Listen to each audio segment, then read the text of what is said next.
তিনি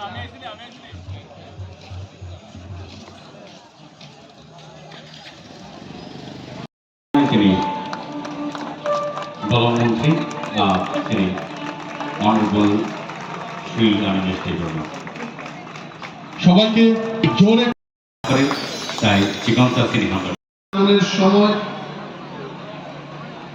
আমি একটা কথাই বলবো যে ত্রিপুরা রাজ্য ওয়াইল্ড লাইফ সংরক্ষণের ক্ষেত্রে দেশের অন্যান্য প্রান্তের চেয়ে আমরা এগিয়ে আছি।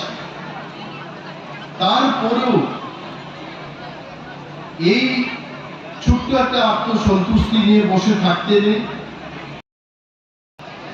বন্য প্রাণী কথার অর্থ হচ্ছে বাড়ি ঘরে যে প্রাণী আছে এটা বন্য প্রাণী না।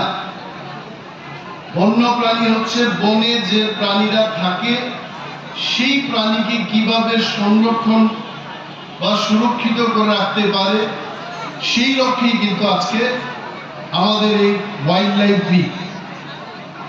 আপনারা দেখেছেন ত্রিপুরা রাজ্যে আমাদের প্রায় 60% বেশি এলাকা এখনো ফরেস্ট কাভারেজের মধ্যে রয়েছে, যেখানে 2টি জাতীয় উদ্যান, 4টি বন্যপ্রাণী অভয়ারণ্য এবং 2টি নতুন সংরক্ষণ রিজার্ভ আছে ত্রিপুরা রাজ্যে। এবং সিপাহীজলার যে চিড়িয়াখানা এটা